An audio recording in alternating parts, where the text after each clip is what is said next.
Either you are hunted.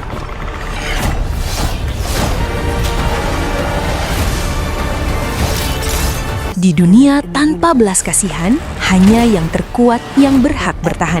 Di episode kali ini, kita akan menyelami kisah perburuan paling brutal. Sebuah legenda predator yang dibuang, namun bangkit untuk membuktikan dirinya. Inilah alur cerita predator Badlands. Film ini dibuka dengan memperlihatkan planet Yautja Prime, dunia asal bangsa predator yang dihuni oleh klan Yautja, sebuah peradaban pemburu yang menjunjung kehormatan di atas segalanya. Di planet inilah, seorang predator muda bernama Dek harus menghadapi ujian pertamanya, bertarung melawan kakaknya sendiri, Kuei, dalam sebuah duel penilaian. Bukan pertarungan untuk hidup dan mati, melainkan tes untuk mengukur kelayakan dan ego.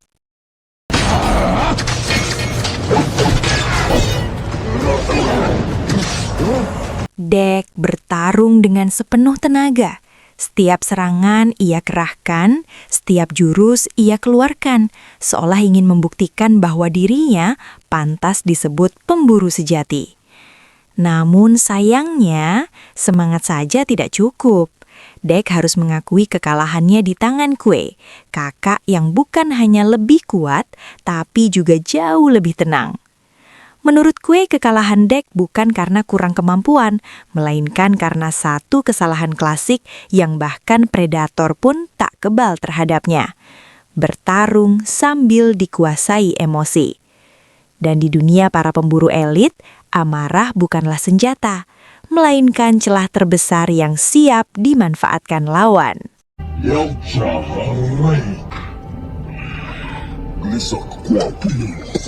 Waktu pun terus berjalan, hingga Dek terlihat berobrol santai bersama Kuei di dalam pesawat. Di sela percakapan itu, terungkap satu detail kecil namun cukup memalukan bagi seorang predator. Dek kehilangan salah satu gigi taringnya. Penyebabnya bukan karena kalah duel, melainkan karena ia nekat menyelamatkan Kuei. Sebuah tindakan heroik yang jelas tidak mendapat diskon rasa sakit. Tak lama berselang, Dek mulai bersiap menjalani tradisi perburuan khas bangsa Yautja, sebuah ritual pembuktian diri agar ia diakui sebagai anggota klan sejati. Aturannya sederhana tapi kejam, pergi berburu dan pulang membawa mangsa. Gagal berarti selesai. Dek kemudian mengatur sistem pesawatnya agar terbang otomatis menuju planet Jena. Sebuah pilihan yang bisa dibilang sangat berani atau sangat ceroboh. Pasalnya, Jena dikenal sebagai planet sarang monster legendaris bernama Kalis, makhluk yang konon tidak bisa dibunuh. Namun bagi Dek, justru disitulah tantangannya. Ia memilih Kalis sebagai target perburuan karena baginya mati terhormat lebih baik daripada hidup dianggap lemah.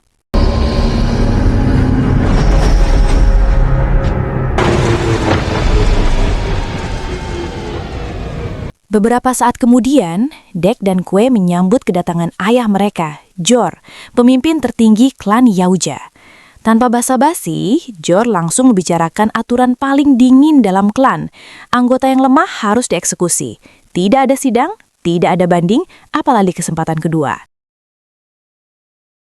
Dan keputusan pun jatuh.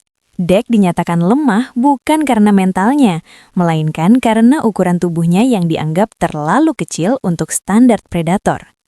Sebuah vonis yang terdengar seperti kritik fisik, tapi berujung hukuman mati. Jor menolak memberi Dek kesempatan membuktikan diri. Menurutnya, semua usaha itu hanya akan berakhir pada kegagalan. Maka tanpa ragu, ia memerintahkan Kuei untuk mengeksekusi adiknya sendiri. Namun, di saat genting itulah, Kuei membuat pilihan yang tak terduga. Ia berkhianat, menggunakan seluruh kemampuannya bukan untuk membunuh, melainkan menyelamatkan Dek. Berkat pengorbanan itu, Dek berhasil kabur menggunakan pesawatnya dan melesat menuju planet Jena, menuju takdir yang bahkan lebih kejam. Sementara itu, di belakangnya, Kuei harus membayar harga tertinggi. Ia dieksekusi oleh Jor karena melawan perintah klan. Sebuah akhir tragis yang menegaskan satu hal. Di dunia predator, keluarga selalu nomor 2 setelah kehormatan. Saat mendekati planet Gina, pesawat Dek mulai mengalami kerusakan akibat tekanan atmosfer yang ekstrim. Teknologi canggih khas Predator pun akhirnya harus mengakui satu hal sederhana. Gina memang tidak ramah untuk tamu. Demi bertahan hidup, Dek terpaksa melakukan pendaratan darurat, meninggalkan pesawatnya dan harapan untuk pulang dengan mudah. Ketika waktu dirasa tepat, Dek kembali menguatkan tekadnya. Ia harus menaklukkan Kalis, bukan hanya demi kehormatan klan, tetapi juga untuk menghormati pengorbanan Kuei. Namun begitu perburuan dimulai, Dek langsung disambut kenyataan pahit. Ia diserang oleh monster menyerupai tumbuhan, makhluk yang lebih mirip jebakan hidup daripada lawan bertarung. Meski berjuang habis-habisan, Dek akhirnya memilih mundur. Bukan karena pengecut, melainkan karena monster itu memang terlalu merepotkan untuk dibunuh saat itu.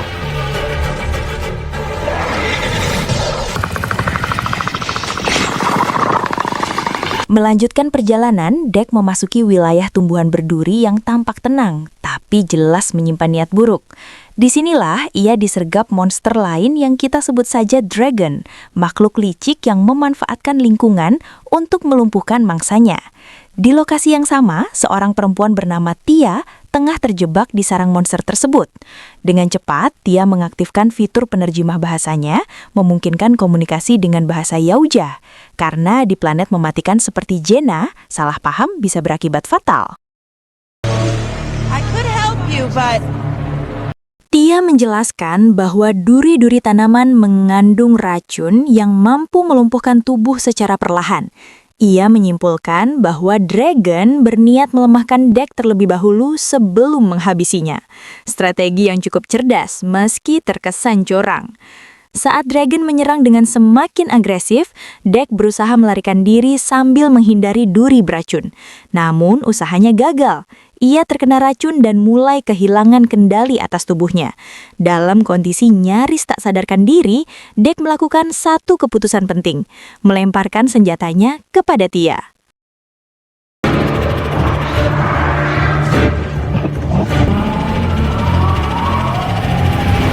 Keputusan itu menyelamatkan nyawanya.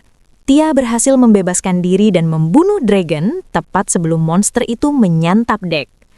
Setelahnya, kondisi Dek perlahan pulih berkat penawar racun yang diberikan Tia. Dalam percakapan selanjutnya, Tia mengungkap identitasnya. Ia adalah android milik Weyland Yutani yang ditugaskan untuk meneliti planet Jena. Berdasarkan pengalamannya, Tia menegaskan satu hal. Jena adalah planet yang sangat mematikan bagi manusia. Ia juga mengaku telah menyaksikan banyak predator mencoba memburu Kalis dan tak satu pun yang kembali hidup. Artinya, peluang Dek untuk selamat sangat tipis. You get your trophy, and everyone's a winner. Deal? Meski kehilangan kakinya, Tia menawarkan sebuah kesepakatan. Ia bersedia menunjukkan lokasi Kalis dengan syarat Dek mau membantunya mendapatkan kembali kaki penggantinya. Awalnya Dek menolak. Sebagai anggota klan Yaujah, ia memegang prinsip berburu seorang diri. Namun karena alat pelacak mangsanya rusak, Dek akhirnya terpaksa menerima kerjasama tersebut. Bukan karena mau, tapi karena keadaan. Dek kemudian menggendong Tia dan menggunakan alat khusus agar android itu menempel di punggungnya. Sepanjang perjalanan, Tia membagikan pengetahuannya tentang berbagai makhluk mematikan penghuni Jena, seolah sedang melakukan tur alam versi neraka. Area of expertise. I've studied Yaoche extensively. Saat beristirahat, Tia menceritakan masa lalunya. Ia telah berada di Jena selama 2 tahun, bersama tim peneliti yang juga beranggotakan Sene. Mereka membangun markas untuk misi penelitian. Suatu hari, seorang anggota tim bernama Tessa mengajak Tia menjelajah alam Jena, agar ia tidak bosan terkurung di laboratorium. Namun keputusan itu berakhir buruk. Mereka diserang oleh Kalis hingga akhirnya terpisah. Serangan tersebut juga membuat Tia kehilangan kakinya.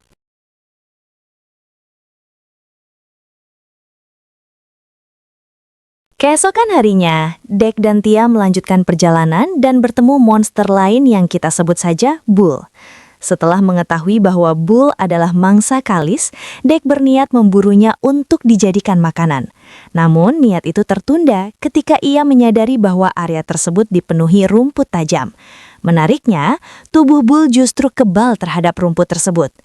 Akibat gangguan monster kecil bernama Bat, Bull berhasil kabur. Dek pun memanfaatkan pepohonan di sekitar untuk mengejar tanpa menyentuh rumput berbahaya. Namun, Bat kembali mengganggu, seolah memiliki misi pribadi untuk menggagalkan perburuan Dek. Di tengah kekacauan itu, Bull mendekat. Dalam momen krusial, Dek akhirnya berhasil membunuh Bull menggunakan pedang khas Yautja berteknologi laser. Sayangnya, kemenangan itu tidak berlangsung lama. Mereka langsung diserang monster lain bernama Nightmare. Berkat bantuan Bat, yang kali ini justru menyelamatkan, Dek dan Tia berhasil melarikan diri.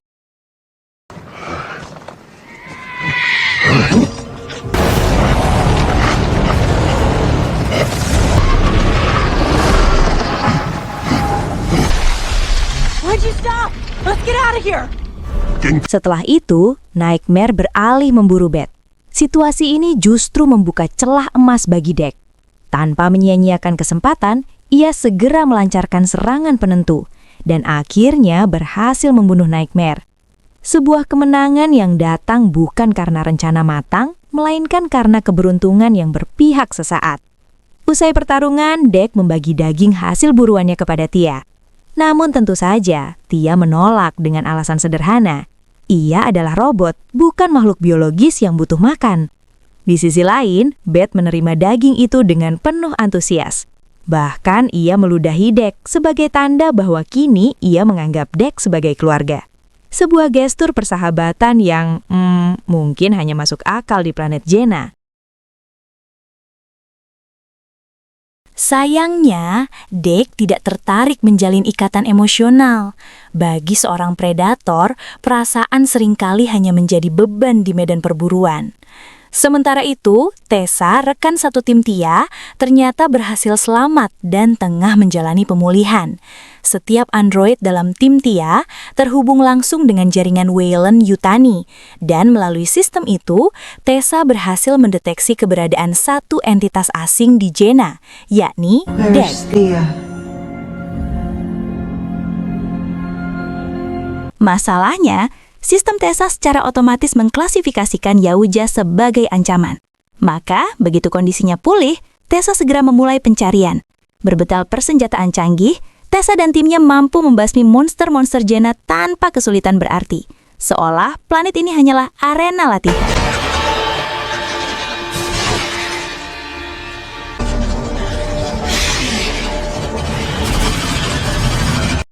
Dalam pencariannya, Tessa menemukan pesawat Dek yang jatuh. Saat memeriksa bagian dalam pesawat, ia tanpa sengaja menemukan bom pembeku, senjata yang mampu melumpuhkan target dalam sekejap. Dan sejak saat itu, situasi mulai berubah. Beberapa waktu kemudian, Dek dan Tia tiba di tujuan, yang ternyata adalah fasilitas penelitian tim Tia. Sayangnya, tempat tersebutlah rusak parah akibat serangan Kalis. Di sana, Tia akhirnya menemukan kakinya yang terputus. Ia pun segera memanfaatkan fasilitas medis yang masih berfungsi untuk menyatukan kembali bagian tubuhnya.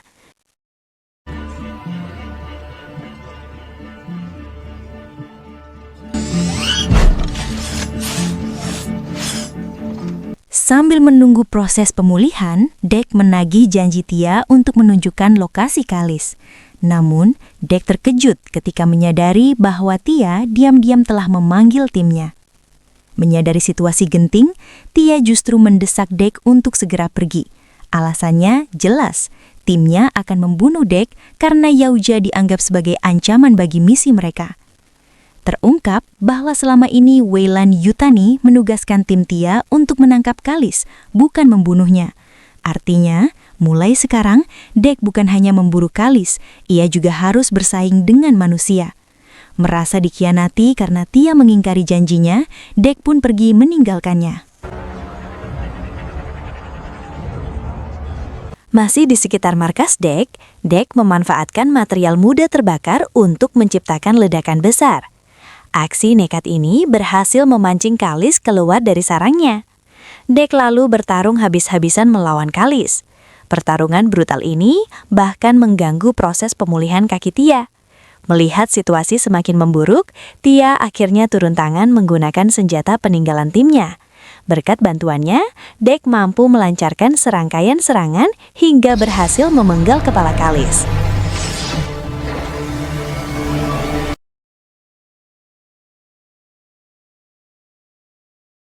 Namun kemenangan itu hanya ilusi. Kalis ternyata memiliki kemampuan regenerasi super dan pulih dengan sangat cepat. Monster itu kembali memojokkan Dek dan bersiap menghabisinya. Anehnya, Kalis justru membiarkan Dek hidup karena mencium bau Bat pada tubuhnya. Tak lama kemudian, Tessa membawa bom pembeku yang sebelumnya ia ambil dari pesawat Dek. Dengan senjata itu, Tessa berhasil menangkap Kalis dan Dek sekaligus.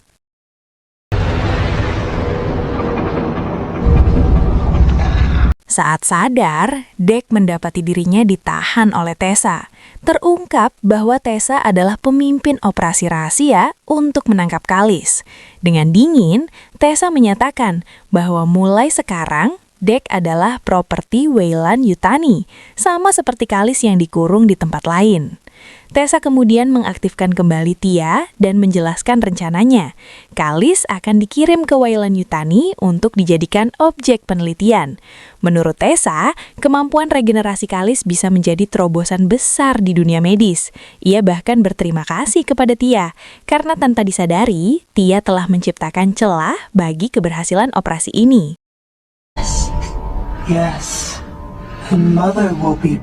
Tak berhenti di situ, Tessa mulai melakukan eksperimen menyakitkan pada Dek untuk menyelidiki keanehan ukuran tubuh predator tersebut.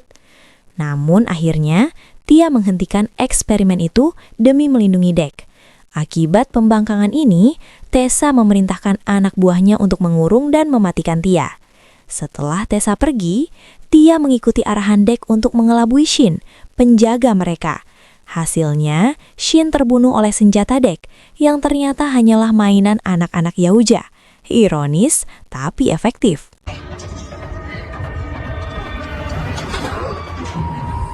Memanfaatkan kekacauan, Tia melakukan pemberontakan dan berhasil membantu Dek kabur. Dek melompat ke air terjun demi menghindari kejaran tim Tessa. Setelah itu, ia menemukan kembali pesawatnya dan menggunakan obat-obatan di lokasi untuk menyembuhkan luka-lukanya. Dek lalu mencari senjata di dalam pesawat karena seluruh perlengkapannya telah dirampas. Namun harapan itu pupus. Semua senjata sudah diambil oleh Tessa. Pada akhirnya, Dek hanya bisa membawa sebuah masker, benda berharga peninggalan yang tampaknya memiliki makna besar baginya.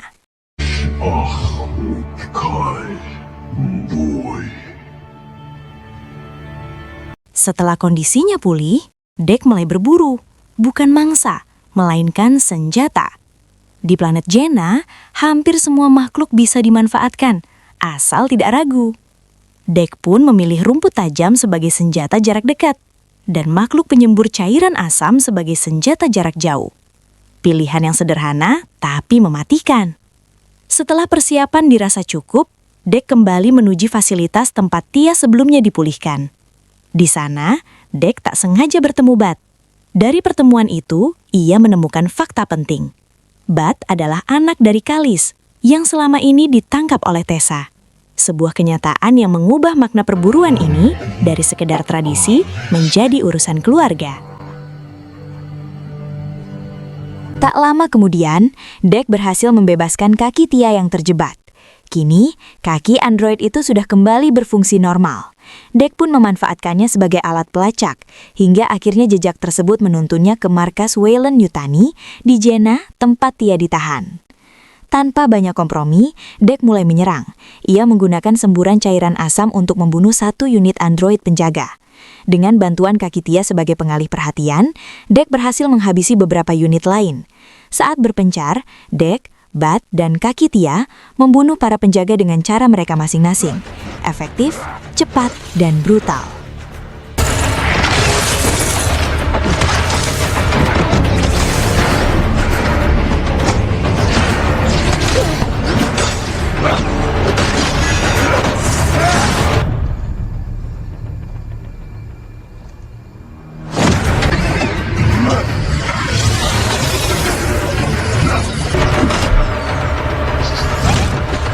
Nicely done.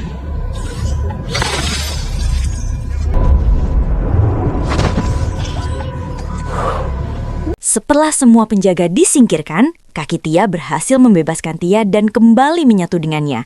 Sebenarnya, alasan Dek menyelamatkan Tia sederhana. Ia hanya membalas kebaikan yang pernah diterimanya. Tidak lebih, tidak kurang. Saat kembali bertemu, Dek memberitahu Tia bahwa Kalis adalah induk Beth. Karena itu, Dek bertekad menyelamatkan Kalis agar monster tersebut bisa kembali hidup bersama anaknya. Tia segera mengingatkan bahwa mereka harus bergerak cepat. Kalis akan segera dipindahkan dari markas untuk dikirim ke Wayland and Yutani.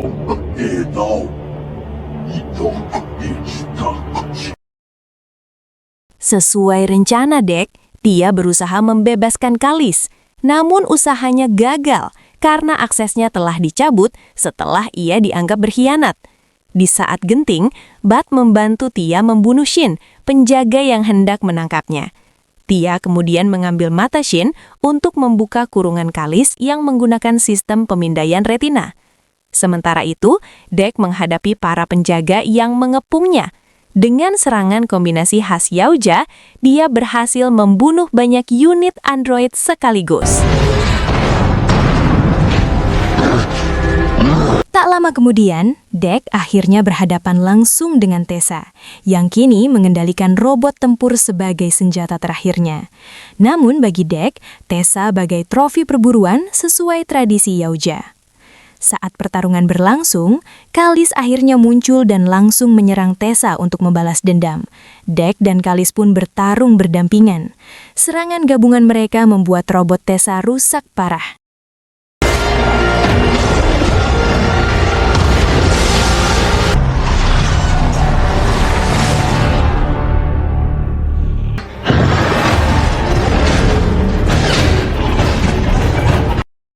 Dalam kondisi terpojok, Tessa mencoba membunuh Kalis menggunakan senjata laser Yaoja curian. Namun sebelum sempat menembak, Tessa justru lebih dulu disantap oleh Kalis. Sebuah akhir yang terasa sangat adil. Ketika situasi kembali tenang, Dek memberikan sentuhan lembut pada Kalis. Sebuah isyarat bahwa ia memilih berdamai, bukan berburu. Namun, ketenangan itu tak berlangsung lama. Tak lama kemudian, Kalis merasakan gangguan aneh sebelum tubuhnya hancur keping-keping, menandakan bahwa bahaya sebenarnya belum benar-benar berakhir.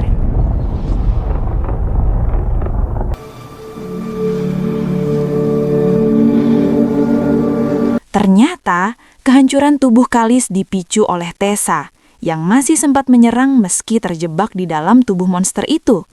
Dalam kondisi sekarat namun keras kepala, Tessa bersiap membunuh Tia menggunakan senjata laser Yaoja. Namun sebelum sempat mengeksekusi aksinya, Dek menyerang dari belakang, membuat Tessa gagal total dan berakhir lumpuh. Kali ini tidak ada keajaiban. Batris mencabut kepala Tessa, memastikan kematiannya benar-benar permanen. Sebuah akhir yang pantas bagi seseorang yang terlalu lama bermain sebagai dewa.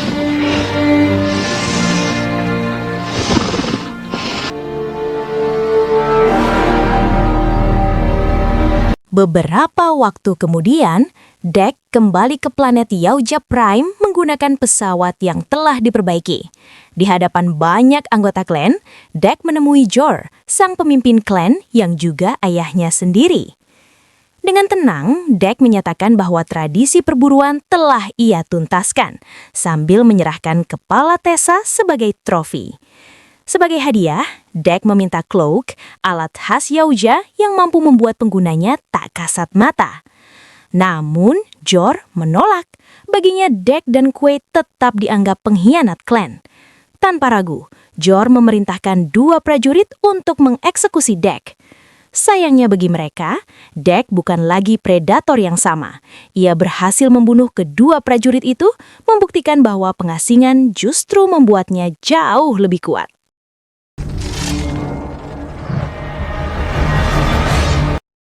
Tak ada pilihan lain. Jor turun tangan sendiri, berniat mengeksekusi anaknya dengan tangannya sendiri. Pertarungan ayah dan anak pun tak terhindarkan. Di puncak duel, Dek berhasil mengalahkan Jor dan mencabut topeng pemimpin klan dari wajah ayahnya, sebuah simbol runtuhnya kekuasaan lama.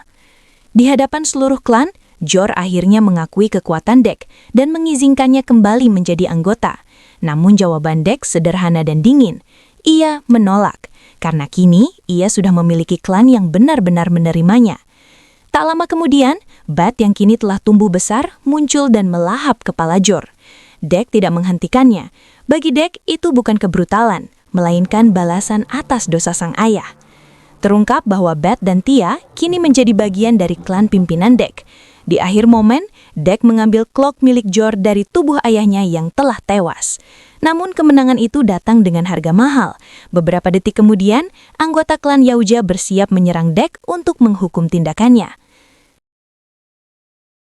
Dan seolah belum cukup, Ibu Dek muncul dengan pesawat besar, menandakan bahwa konflik ini masih jauh dari selesai. Film Toon berakhir di sana. Jadi itulah keseluruhan alur cerita film Predator Badlands 2025. Terima kasih banyak sudah menonton alur cerita kali ini. Sampai jumpa di alur cerita berikutnya. Bye guys!